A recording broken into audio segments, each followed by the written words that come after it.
More science, more better. If we can do more science for cheaper, then... Doesn't have solar panels. This is the type of exploration that we want, right? I love seeing this. Good morning. How's everything up in the sky?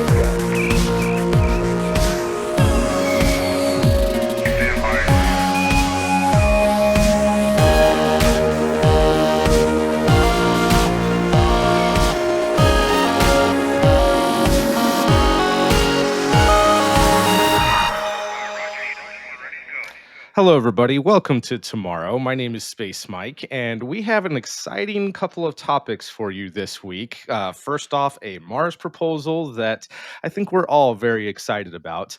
Plus, an old idea is being floated again for a human-rated space capsule, and other updates this week from space station modules to stars that we didn't know about that were right in our backyard. So thank you, everyone, for being here today and joining us. I am joined today by Dutta, who is our expert in all things physics. We have Ryan Caton, who is definitely the expert on all things breaking news, and Jared Head, who is an expert in so many things we would have to take up half the show to list them. So let's just get right into it.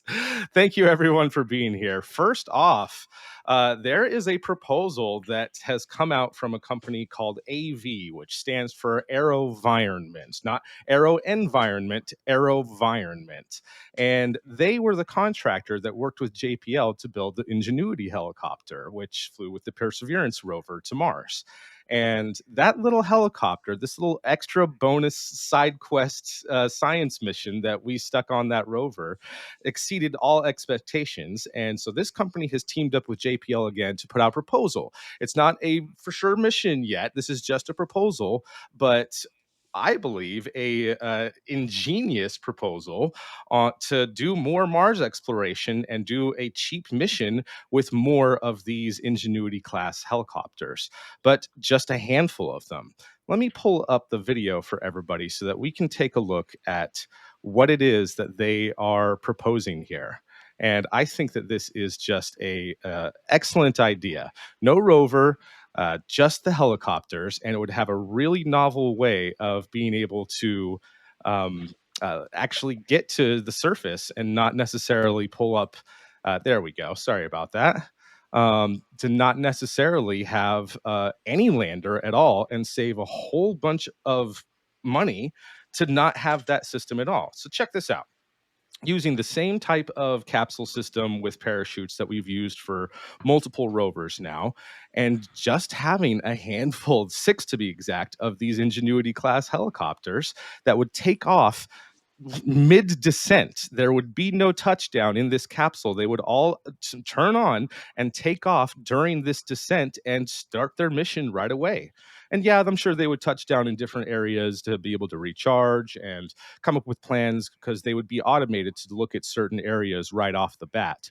But eventually, after they've completed, certain codes, they need more directions after that. But this is just a ingenious plan, and I love this idea. The whole idea being that it would be super cheap. The cost of the original Ingenuity was just a fraction of the over $2 billion cost for the entire mission of Perseverance rover.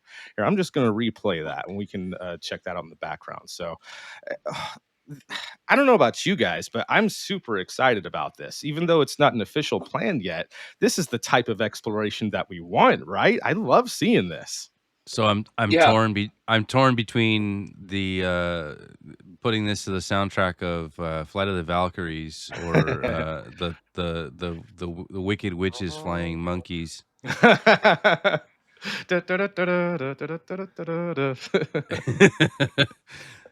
yeah, either one. I have questions. Why only 6? Good question. I mean, there's enough room in there. It looks like to me that you could fit quite a few more in there. But Yeah. I'm guessing just cost. Like, let's keep this in the the millions of dollars range and not the billions of dollars range to make it a more appeasing type of proposal that might get picked up by NASA. That's my assumption. I don't have any idea as to if that's true or not, but that's just my assumption. Make it simple. Not do any redesigns, just just be able to pull it right off the shelf essentially and do a couple of these real quick. And then what are they using to communicate back to Earth? I believe. Go ahead, Jared. If it's anything like Ingenuity was, it will have a system that will communicate with the orbiters above. So it's going to, as Jamie was talking about a couple weeks ago, sort of operating with the bed pipe system, or you're going to go up to talk to Mars Odyssey or Mars Reconnaissance Orbiter, and then their high gains will send that communication back to Earth, which is what we try to do now, simply because the pipe has a bigger bandwidth. So, Gotcha. And I imagine it's 6 specifically because of costs, because Ingenuity was about $80 million each, and then Ingenuity was also essentially a prototype, right? So if we're going to be building something that is designed to fly more than the 5 times that Ingenuity was designed to fly for, it's going to cost a bit more than $80 million a piece. And then, we're also going to have teams to work on that. We could probably get it down to one team eventually, but at the start, it's definitely going to be multiple teams. And I did want to point out AeroVironment, their relationship with NASA and JPL is not new. If you go back to 1999, they are the team that brought us Helios, which was a solar-powered electric flying wing that was able to break altitude and distance records. Like, they've been doing this stuff for quite a while, and this is they are a no-joke science and engineering firm. Yeah. I had no idea that they'd been around already for over 50 years and actually have quite a lot of business of stuff that's probably secret because it's a lot of defense type of stuff, but they've been around for a while, and I'd actually never heard of them. Like, even during the original Ingenuity stuff, I thought it was all JPL. I guess I missed that they were part of the process back then. So I had to even look into that myself, not gonna lie, but yeah, I think that this is super cool. And another thing that I didn't know is that William Pomerantz works for them. Yes. I did not know that. And I'm just like, well, okay, this already has extra brownie points in my mind. Yeah, good friend of the show. And if you haven't yet, go check out our episodes that we have had him on here, because they're fascinating episodes.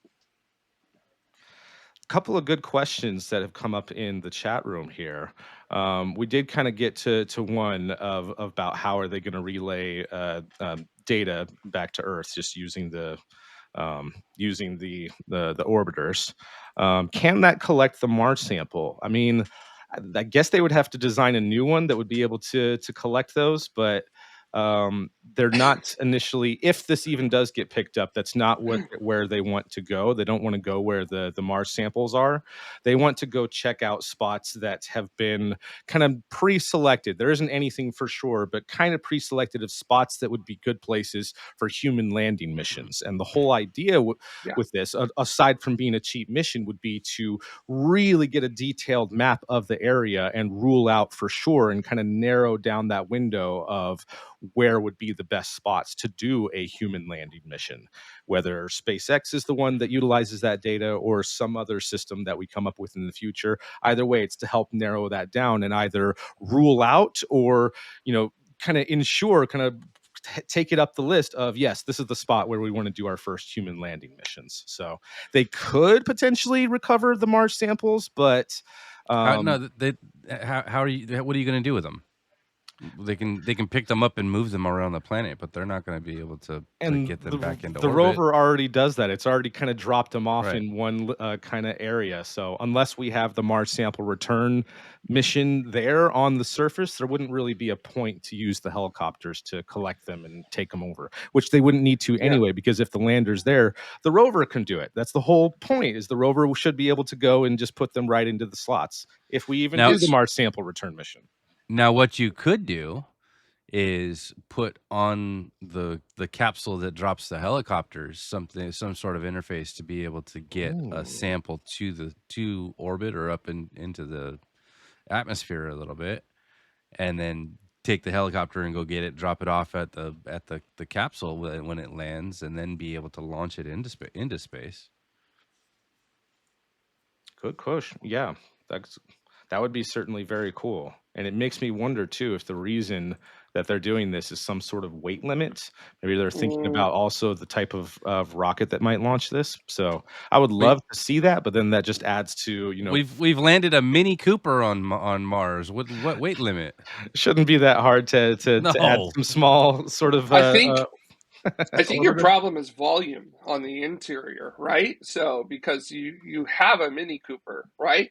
But you still need to have a structure to be able to hold the deployment system of these multiple helicopters, and as I don't imagine that being itty bitty when you're dealing with What? entry and descent. You could So do that with a servo. I don't know. So, You could literally deploy those with a servo. Like but there's no there that deployment takes no space at all. I think the idea too, also, if you see in the video, is that everything is fully deployed on the helicopters as That well. that Like gives there's you even no, more space because you've got space under their landing legs. That's yeah, just but empty like those volume. blades is big, maybe. Like I know, I they know. gotta be good sized. So, and you got to space them out so that way they You don't can, bump into d- each other. So, it's dude. I don't know. I can fit an entire entertainment center in the trunk of my car, bring it home, and put it together. Like that's packaging is not our problem. Yeah, fair enough. If you see what you can fit in the Soyuz in one go, that's almost like you and your buddy saying, "No, I Yeah, don't want to use a that's U-Haul." So, so I'm just trying to think of what it could be besides the almighty dollar determining just how many you get. So, mission rapidity and cost is the only thing I can think of. But still, cost like those 6 vehicles can't be that yeah, expensive. I'm and plus, like assuming you a buy lot of five, you build 5, you get the 6th one free. Maybe like what's up with that? Like, To get 6, they're going to build 12. Like if you're going to build 18, then you could probably get 12 out of it. I'm assuming that $80 million price tag the first time around was to account for all of the prototypes, all of the design studies, all of their different tests. And again, like I remember them even saying, like during the launch and the cruise stage, it's just like we're not even sure if this thing's gonna work. We're pretty sure, yeah, but no idea. So I'm assuming that a lot of that $80 million price tag was just all of that development going into it. How much would it actually cost just to order 6 of these? Would it be a lot less than that? Like, would it be around the same price for what the first one was? I don't know. Well, But let me take a practical sure. approach to the thought experiment. What did the original Mars helicopter cost? The whole thing, $80 million. All right, so you take $80 million as development, which is amortized. You probably built 10 prototypes or whatever. They built a bunch of stuff, right? Mhm. And they figure out what's worked. And what they eventually put on Perseverance was this helicopter that worked, right? So you have designs and prints and CAD models for everything that got you to where you were, and you eventually output the thing that worked. So you take all of the things, take all of the characteristics that you like about it, and you look at the problems that you had while on mission. Why did it initially fail? What challenges were there in its operation? What things would have wanted to have done better? So you take all of that. You've already got a stepping stone of the 6 prototype or the prototypes that you've made before the Perseverance mission, and then you Mhm. got the one unit that you shipped, and you saw it in operation, and you've probably got a laundry list of things that you're going to fix. And it might take you a couple extra tries to be able to get all of those kinks worked out, But this is not starting from scratch. This is not, or it doesn't have to be. It doesn't have to be starting over. You've already got a stepping stone, a vehicle that really, really worked quite well. And maybe there's a couple things that you like, reinforce the helicopter blades so they don't break or whatever. But the step between the one that you shipped on Perseverance and these that you ship here doesn't need to be starting over like you do with the freaking RS-25s on SLS. Like, it worked. Yeah. Ship it. I agree with you. And so I think that that'll bring the cost down quite a bit. And I've heard that if it's the same capsule system with a little bit of its own service module, computers, avionics, solar powers, and then the parachute itself for the cruise, I've heard that those are somewhere between 150 to 250 million dollars. I forget which company's side contractor. It might be Lockheed, but I feel like they have other contractors that they work with. In any case, I've heard that price tag. So include the price of the 6 Ingenuities, that encapsulated aero shell that would be able to get them halfway to the surface, and then the cost of the launch itself. You might be able to do this whole mission for well under $500 million, maybe even less than that. So, JTTV says these helicopters won't have a sample of the Wright Flyer, so they will be lighter. oh yeah, it had a little commemorative piece. That's right. Wasn't it balsa wood though? I don't think that's going to be too much. Anyway, weight is weight, Mike. That's true. Weight is weight. Weight is the same. I actually don't think that it would be cheaper, because knowing the way scientists work, they'll probably want to have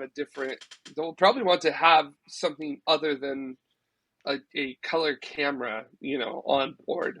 The whole point is that you're trying to figure out where you want human missions to land at on the surface of Mars. You're going to want a different suite of instruments on board of these. So I don't know. I don't think it's one of these things where it's as clear cut as it will be cheaper just because we're going to reuse Ingenuity's design.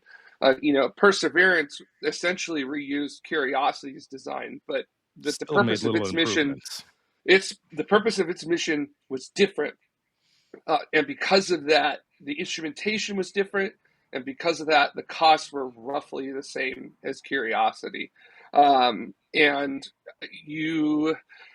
you're taking instrumentation and you're going to be putting it from something that would have fit on a lander payload to something that can fit into an itty-bitty tiny payload that can fly itself around. And miniaturization is expensive.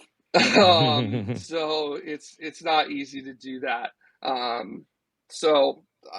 Just to kind of pull a little reality back here, with the way these things sometimes work out, I feel like the probability of it simply just being cheaper because of the fact that it can reuse Ingenuity's design is not necessarily actually true when it comes down to the end of the day. The actual design and assembly process of the vehicle may be so, but because of what you want to do with this, the data you want to gather and other things like that very much could pop the cost back up. Yeah. So at least have some sort of spectrometer in addition to a camera, at least. Yes. This made me giggle though. So, Melanie said, we can afford to take a banana.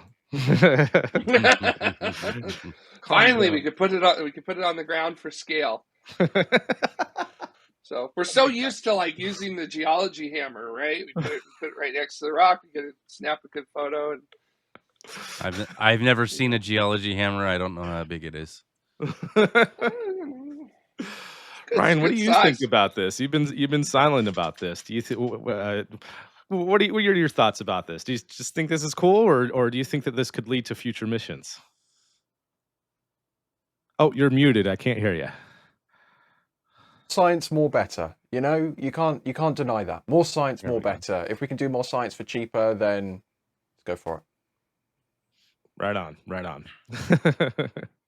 I think we're all in agreement there.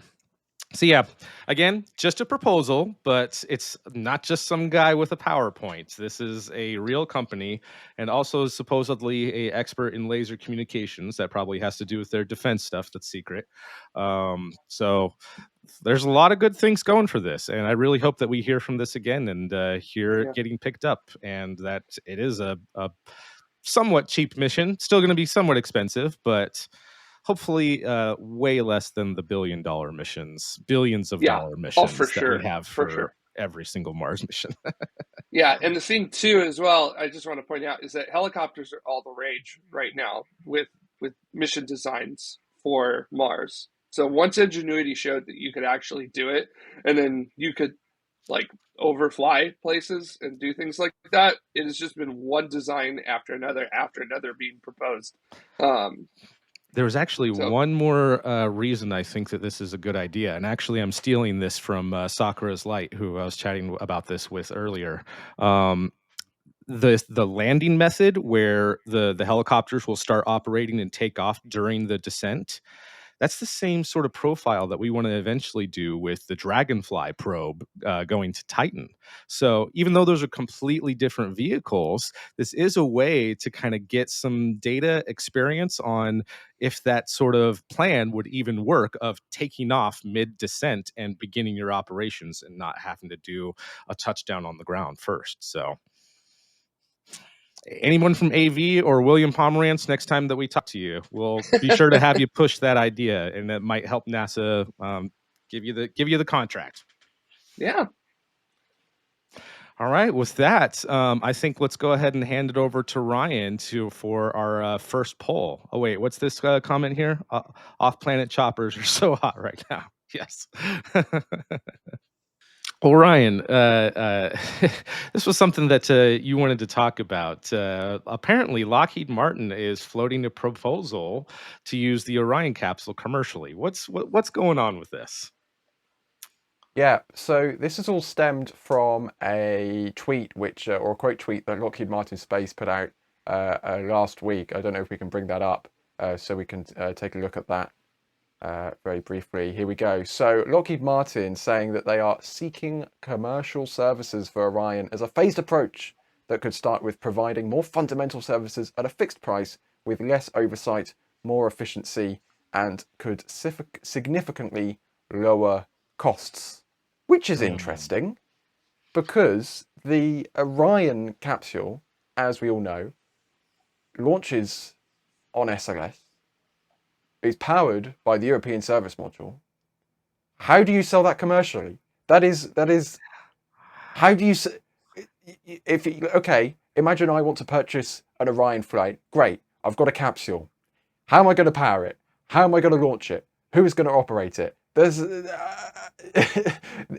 are three big questions that Lockheed Martin needs to answer here, because are we just also going to have to purchase a service module from ESA, a launch vehicle from NASA, and operate and ask NASA Johnson if they want to operate it for me? Like, how on earth is all of this going to work? I'm just going to throw that grenade out there because that's something which I think is a very interesting discussion to be had. There was something a long time ago before SLS and Artemis when we were in this kind of in between years. I believe it was 2008 or 2009. It was after the Augustine Commission that recommended that the Constellation program get canceled. And there was a proposal that had been floated. Actually, I believe it was Bigelow that first proposed the idea, but that Lockheed do a Orion light vehicle that would have a shorter, different service module. Of course, they were looking at the service module they wanted to use at the time for the Yep. Constellation program, and then launch it commercially. At that time, they were talking about launching it on Atlas V, so similar type of configuration as to what the Starliner's doing. Obviously, that wouldn't be an option now, but it does make me wonder if Lockheed ever did seriously take a look at a different type of service module and different configuration for the capsules. And if they have, what price, what would the details be? What rockets would it potentially launch from? I'm assuming they would only go with Vulcan or something like that. But if they can actually get something online and something real and a somewhat decent price, then maybe this could be a thing. But otherwise, I'm sorry, I don't take it very seriously. Yeah, this really feels like Lockheed putting out a press release, and then somebody's going to come in and be like, "Hey, we're very interested in this in Orion being able to do this. What would the cost for this be?" And it would probably be. I could imagine, just hearing the people at purchasing at Lockheed basically being like, "Oh, well, we could probably do a crew of 4 to 5 for $100 million plus $600 million development fee." So, like it's a pipe dream at this point. It's not like you're not actually doing this. It feels like they're looking at the fact that the Trump administration has said after Artemis 3, that's it, Orion's done. And you're trying to figure out, how do we justify keeping this program going? And as to whether you will be able to do it or not, I don't know. But odds ain't great, and with that, it's not like Dragon, which is flying commercial crews, private crews, right? Like Axiom is purchasing flights on this. Jared Isaacman is purchasing flights. The From 2 mission, things like that. These are people putting their own money out to do that, or groups, companies, things like that. So I don't know, unless Lockheed has some sort of mystery customer lined up. It just seems not possible. You don't have to cancel. We can sell to other people too For a fixed price. Notice that wording. And if Wow, they're and serious, hey, all power to them. I would love to see that flying in a somewhat affordable way. If they can get anywhere close to the cost of Dragon, which I believe it's somewhere around like 65, somewhere between 65 and 75 million per seat, I believe. Correct me if I'm wrong, chat room. But if they can get around that price range, great, all power to you. And if they still plan on using the European service module, maybe their main customer would be Voyager. I mean, they had partnered with Voyager a while ago to make their version of an inflatable space station module for their Starlab space station that they want to build. Since then, they are no longer a part of that partnership. And instead of an inflatable, they're doing a rigid module from Airbus.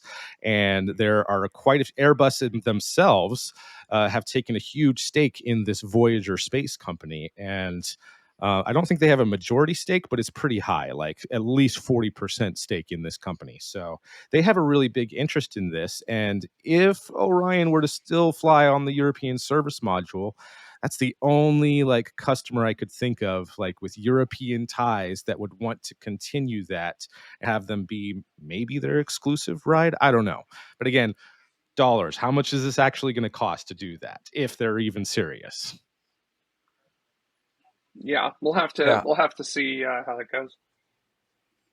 I've just highlighted it on the post here. Lockheed saying, quote, this could significantly lower costs. So this is Lockheed wants to use this to lower the costs, but it's a bit of a chicken and an egg problem, because you can't lower the costs before you've done the commercial flight, and your commercial flight won't be cheaper until you can lower the costs. But to lower the costs, you need to do a commercial flight. So we're just going to keep going round and round and round in circles. They said could. It's going to be interesting. I know they said could. I know they said could, but it's not shall or will. They said could. Legal disclaimer there, I guess. That feels very, very Words Joe matter. Barnard with it, which is we do these things not because they are easy, but because we thought they would be easy.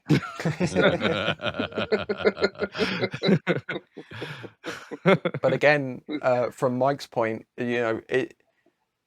okay, Lockheed can offer Orion as a commercial vehicle, but who actually wants to buy that right now? Are we looking? Is Lockheed going to be thinking US commercial companies Are they going to be thinking perhaps we can sell this commercially to European companies, maybe the European Space Agency? Because like right now, no matter what, either Lockheed has to develop their own service module, pay someone else to develop their own service module, or encourage ESA to ramp up the production of the European service module. And all of these three things is neither cheap nor quick. So, honestly, at this point, this kind of bombshell Lockheed threw into Twitter the other day is kind of generated more questions than it answers. But yeah, it's going to be very interesting to see how this thing develops, if it does develop at all. But it's clearly an idea that Lockheed has implanted somewhere within the company. It makes me wonder if they could dig out any of the old Constellation stuff, because Orion itself hasn't changed very much since those days. And back then, oh, I'm sorry, what was that comment there? What does Orion do better for less?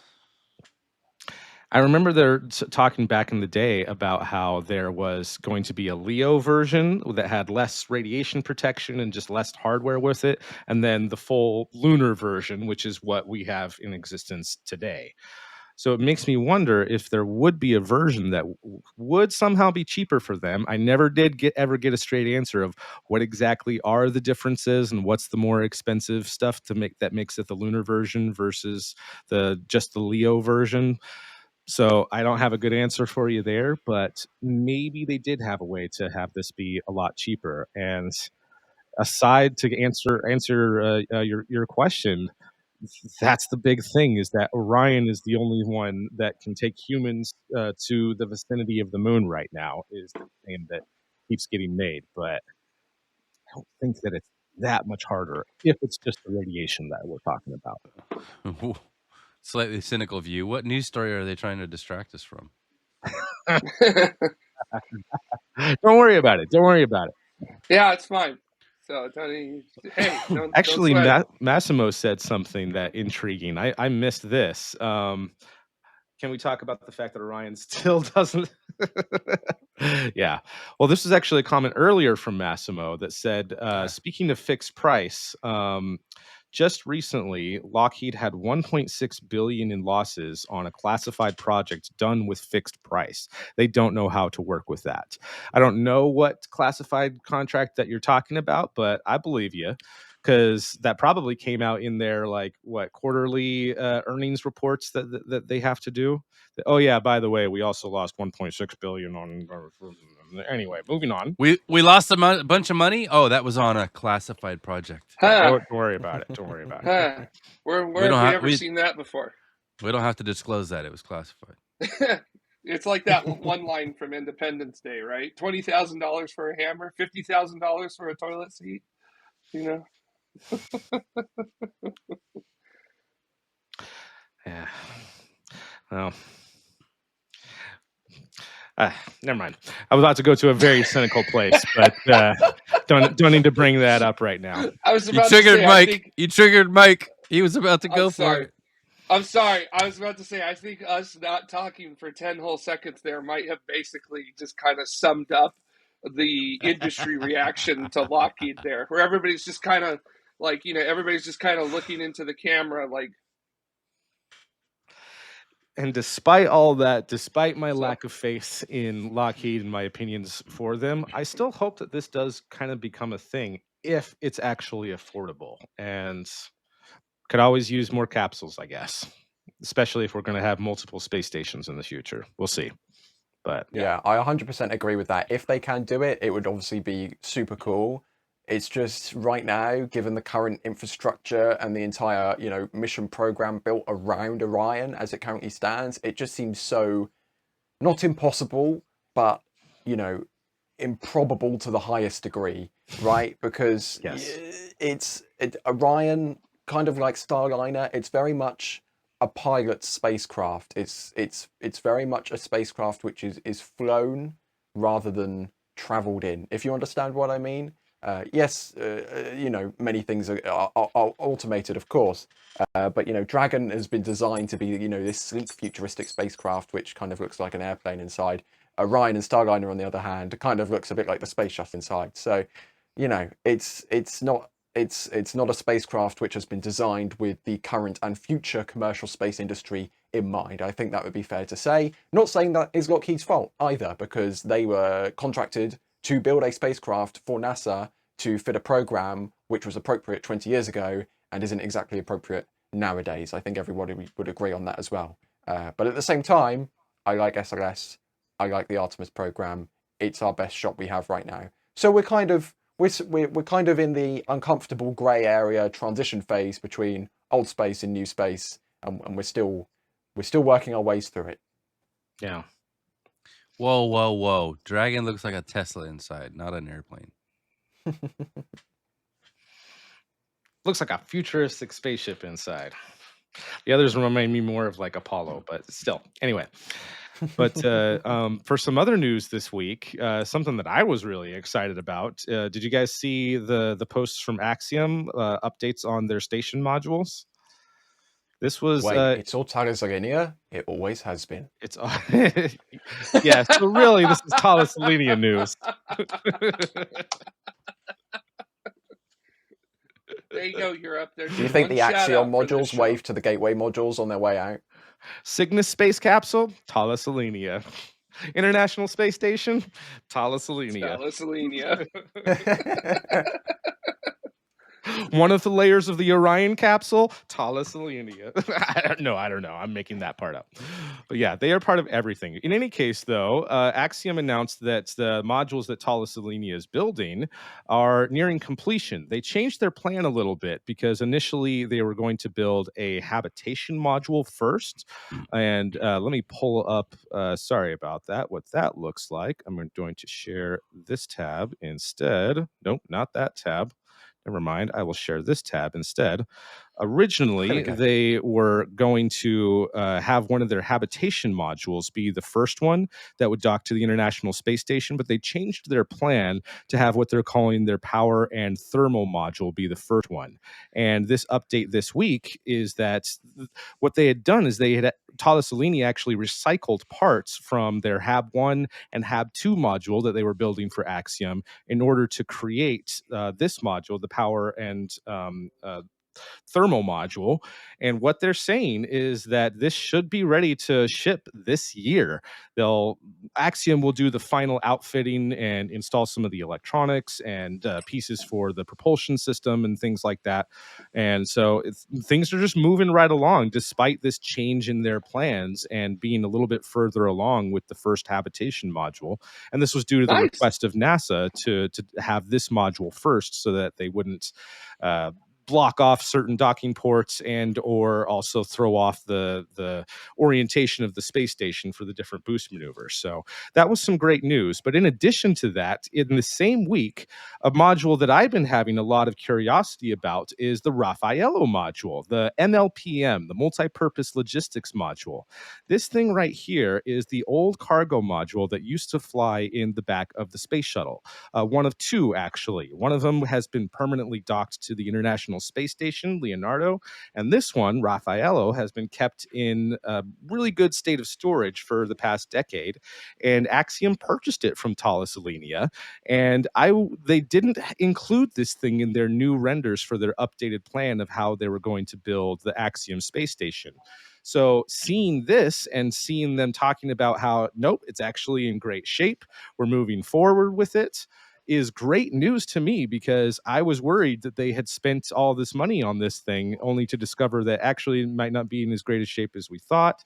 It had arrived last year at Houston and has been in Axiom's possession since then. So great to see this update. The only question that I do have is whether or not it's going to still fly as a kind of a standalone module that has exterior racks for external payloads, external experiments, or if they're going to convert it into their fifth and final module, their research and manufacturing module, which would have their little Earth observatory cupola added to it. That I don't know. That could still be a thing, but I hope that they fly it as a standalone module instead of as a reconverted piece, because in their old renders that they used to have, it was something that you could clearly see the difference between the Axiom station modules with their kind of white livery and then the standard aluminum can type of look that this thing would have. So it's maybe a small bit of curiosity for me, but I thought that this was super cool. And 2 updates in the same week about how the progress of their space station modules is coming. And if they continue at this pace and don't have any other financial difficulties, they might actually be on track to launch the first modules sometime next year, which would be great. We would have 2 potentially launching next year in 2026. Yeah. Axiom's first module and the test module for VAST. So I think it's just getting so real. cool that it's so cool that they got Raffaello and we're like, you know what? Let's just turn it into a module. Like, let's just we're not repurposing it. We're just upgrading it. So like they did with Leonardo to turn it into the permanent logistics module on the ISS, which what a great, you've got the hardware here on the ground. So let's just update the hardware and get it ready to go. It's so cool when things like that happen. It's like with Challenger. Challenger was actually a static test article. They realized it would be cheaper to make Challenger into a shuttle than it would be to convert Enterprise into a orbital capable shuttle. So it's neat when you get to do things like that. Also, somebody in the chat room was asking when Raffaello last flew. It was actually on the last shuttle mission, STS-135. Before that, it had flown, in total, its career, 4 flights to the International Space Station. And those multi-purpose logistics modules were basically how would I describe it? Like moving trucks. They basically put a whole bunch of stuff in them, and then the remote manipulator system on the shuttle would grab it and berth it to a port on the International Space Station, and then everybody would unload everything, and then they would put it back into the payload bay of the shuttle, and it would be good to go. Bring it back.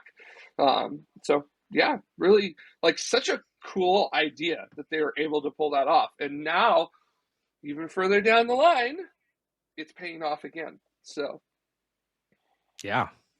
So I wouldn't be too surprised if they perhaps turn it into some sort of temporary module, not as in the not to be used, permanently as part of Axiom Station, but everyone in the aerospace industry faces delays, right? We know that. Axiom Station is no different, and it has been delayed several times, and they need to start getting stuff launched to the ISS, because the whole point of Axiom Station is they're going to start building it as a segment of the International Space Station. Breaking news, if you didn't know, the ISS is going to be deorbited in 5 years' time. So time is ticking for Axiom to get their station underway, right? So if they can utilize some hardware, which, they got maybe for a little bit of a discount and is still, good to fly, rated to fly, then they don't have to wait for a module to be constructed. They can perhaps prioritize resources and financials to other areas of the station, and they still have a module there in place. And then when the time comes, they can swap it out for a brand new one, which will probably definitely be built by Thales Alenia Space. So, I think it's a bit of a win-win across the board. I hadn't considered that they would actually use it, but just temporarily, or even just out on the ground as some sort of like a human in the loop testing type of thing. I would much rather it actually fly in space, and I hadn't considered that possibility of using it temporarily until one of their other modules is actually ready to launch. That's a great thought. Thank you for bringing that up, Ryan. Yeah, interesting. And they're huge too. They're big modules. So they're almost 5-meter diameter modules. These things are not small, and they can, at least with Shuttle, I think they were able to carry up to almost 9 tons of supplies on board. So these are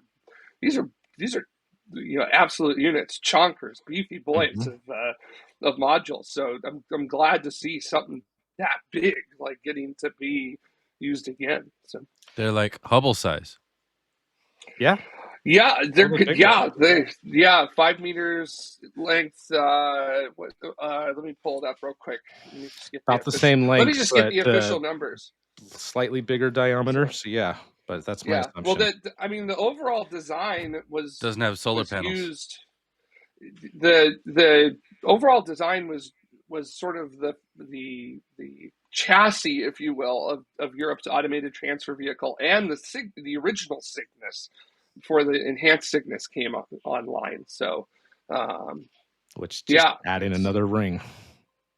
just going and just showing you that there's actual flight heritage for things like this. So, And yeah, Raul Santos, the inflatable module, is still on the ISS, the beam yes, module by Bigelow Aerospace. In fact, it's opposite of the other MLPM that we're talking about here, Leonardo. It's on the opposite side of that. So that one is at the space station and was docked there permanently and has been up there since, what, was that 2011 or was that 2010 when they did that? Is that the official hand sign for solar panels? Yes. It is now. That's kind of the big thing with this too. From what I've seen is that I'm again not sure about Raffaello, but for Axiom's other modules, because they're going to be so big and so heavy, because they have to be outfitted with propulsion to be able to move themselves around. They're still going to do a berthing where it gets grabbed by the Canadian robotic arm and berthed to the space station, but it still would need to have its own propulsion to be able to do those fine-tuned maneuvers to, get to the keep out sphere, hold there for a little while, progress slowly, and do all those type of maneuvers to safely get into the vicinity of the space station.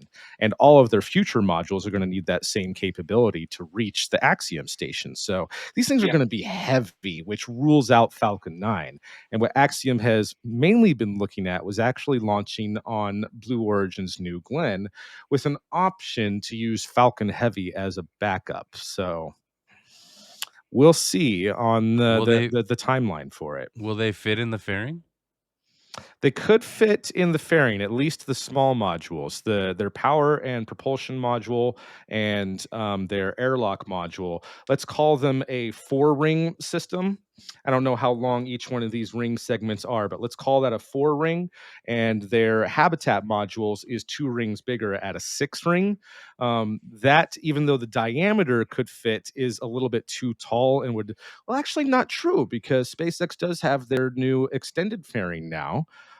So actually that could fit in those ones too, but I don't know about the weights though for those ones. Of course, I don't have accurate data on what they think the weight is actually going to be once it's all fueled up and has all of its components and everything actually ready for flight. So it might be a matter of diameter too, because I believe the Falcon Heavy fairing, even the long one, would just be barely wide enough to accommodate the modules, like less than a meter in size, without anything on externally. size. And then I know New Glenn is supposed to have a 7-meter fairing, right? So that's big, Mm-hmm. So it's almost like why did Webb launch on Orion 5? Well, it's because it was the only payload fairing that could actually fit the friggin' thing in it. So right. So it's not necessarily about the length. You also have to think about the width as well.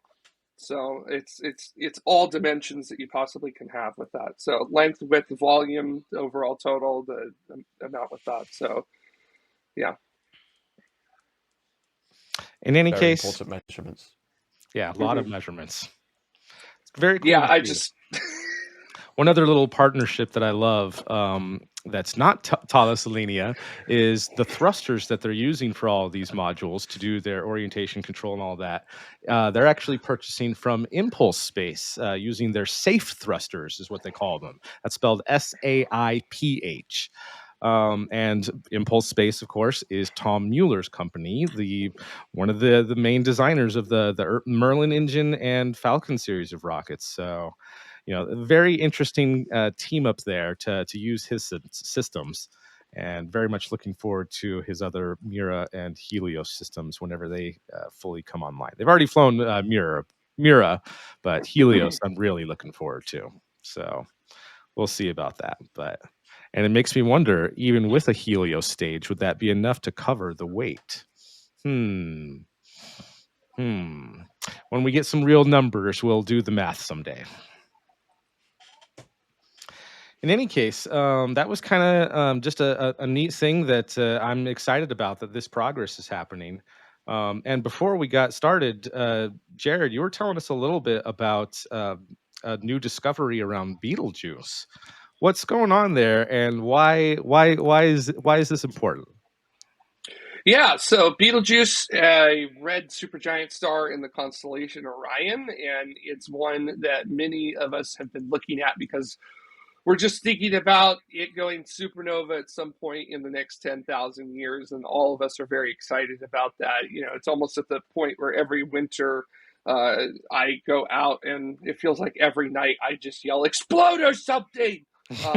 Every time looking up at it. Because, Jeez. you know, I remember there was an account on Twitter that like tracked how bright it was, and its brightness would be like 125% above average today. 130, 150, and everybody was like, come on already, because why wouldn't you want to see a supernova in your lifetime, right? I mean, folks at the end of the 16th and beginning of the 17th century got 2 supernovae in that time, you know?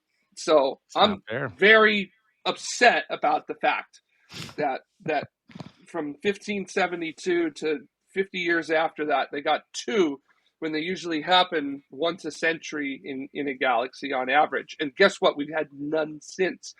No visible ones in the Milky Way since. So this is an outrage as far as I'm concerned, and I will be trying to figure out where the Milky Way's manager is so that I will leave several comments.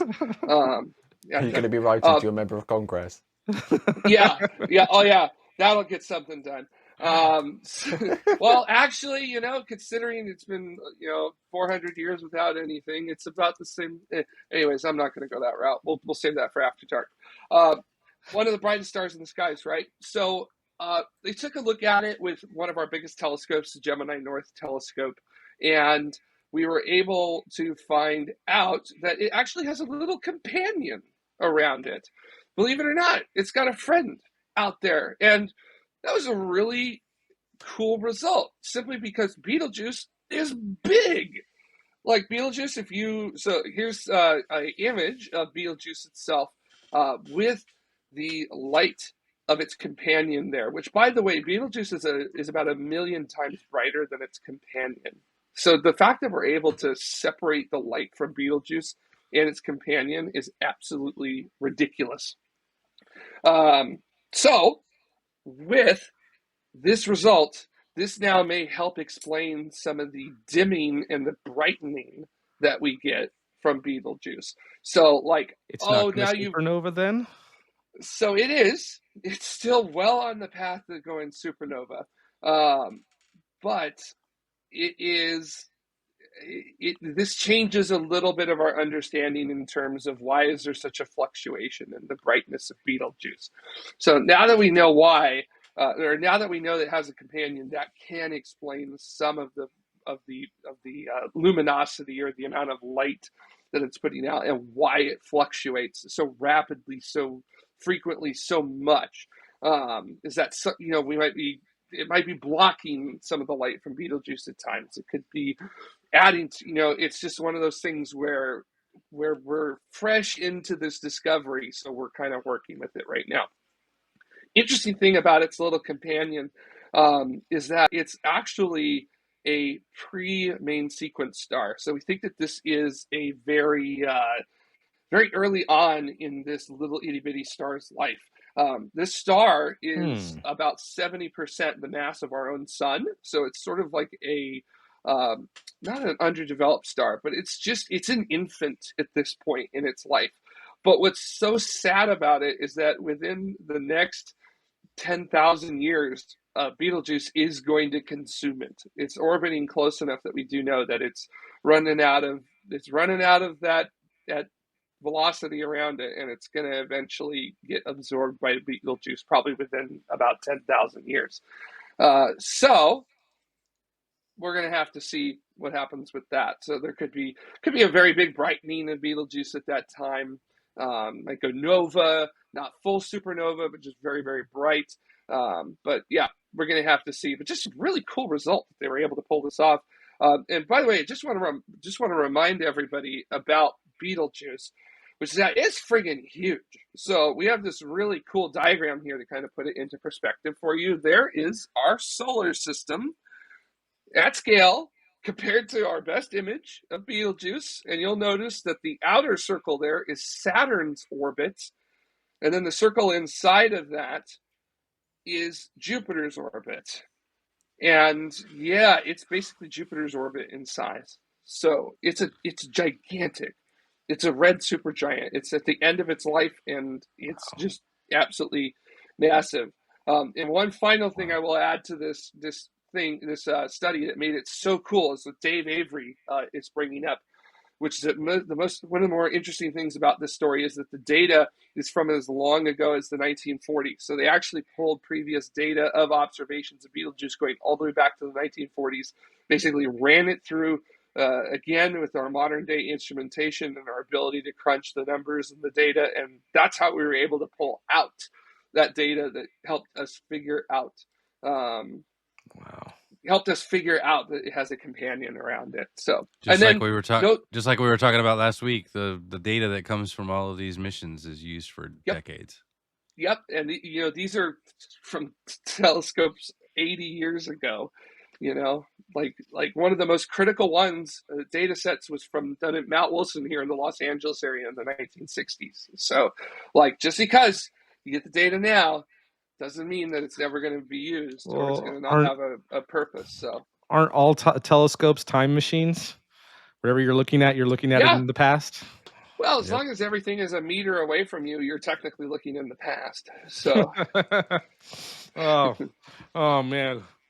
Well, before we split our heads on that thought. Yeah.